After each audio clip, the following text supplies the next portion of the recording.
100. Oh, pang highway na rin. And we're back mga kapositive, no? Ayan, again, it's me, Daddy Vlog.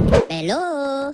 As continuation sa kaha-serye, all goods naman, no? Good thing, nag-update naman sila through Messenger. At totoo niyan, papunta ako ngayon sa shop ni Boss Erson. Gusto ko makita ng personal yung progress ng kaha. Okay. Siyempre, alam ko naman na di pa siya fully painted, no? Gusto ko lang makita. Ganun. Medyo excited lang mga kapositive. Dahil mas alam ko na pulido to kaysa sa ginawa ko nun.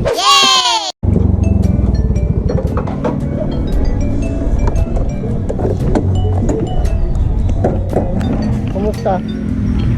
Nahirapan ka ba?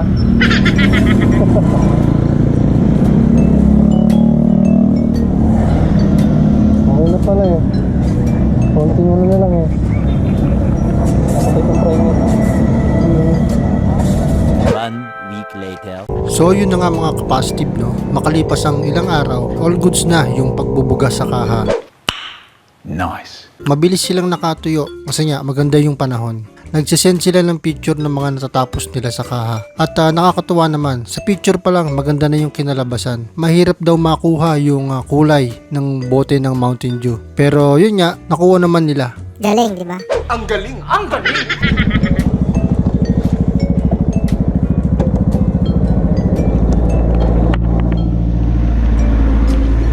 Boss, balita. So yun na nga mga kapositive, no? Bumalik ako sa shop ni Boss Erson para i-fit yung mga kaha. In case may mga i-adjust pa at babaguhin, pwede pang maihabol sa pagbubuga. Totoo niyan, excited na ako. Di lang halata sa mukha ko. Lalo pa nung sinabi ni Boss Erson na pwede ko na din daw i-fit yung mga black part ng inner frame. Tomorrow. Kinabukasan mga kapositive, nilapat na namin yung black inner frame ng Jet.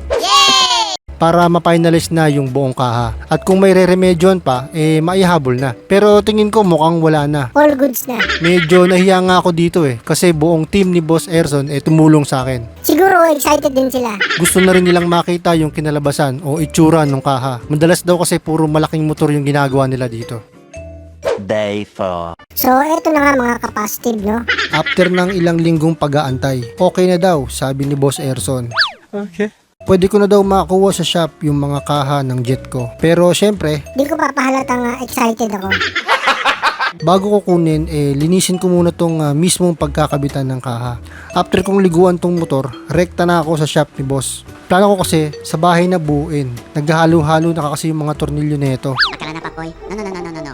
Papoy. Mas maliit compare sa standard bolt ng Sportico. So, matinding hanapan to. Pwede ka ibang kaha? Hindi ba si Bossing? Ayun pala Hindi ko. Wala, hindi ko nahiram yung pipikat Ayun ba? Ano ba, Larry? Hindi ko na lang dito, kasi naman siguro.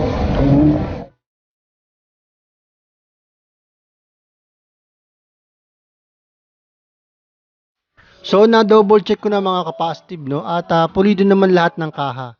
Kaya excited na akong iuwi para buuin. In case along Dasma lang kayo at balak nyong magpa-repaint ng sasakyan o kaha ng motorsiklo kay Boss Erson, i-visit nyo na lang yung page niya, no?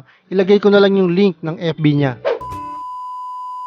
So, hindi na ako nagsayang ng oras at agad-agad ko nang binuo yung SYM Jet ko.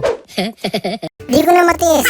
Excited na talaga ako sa outcome nito, no? So, habang mabilis kong kinakabito ay Big shoutout muna sa mga subscribers ko sa YouTube and followers ko sa FB page, no? Ayan, maraming salamat po sa suporta nyo. Next video yung montage nito. Medyo incomplete pa talaga siya, especially sa mga wiring. Pero, saglit na lang to. so please don't forget to subscribe. Kahit walang bell button. God bless, stay safe, peace out. Ano yung sabi ko sa'yo? Fuel for Adventure!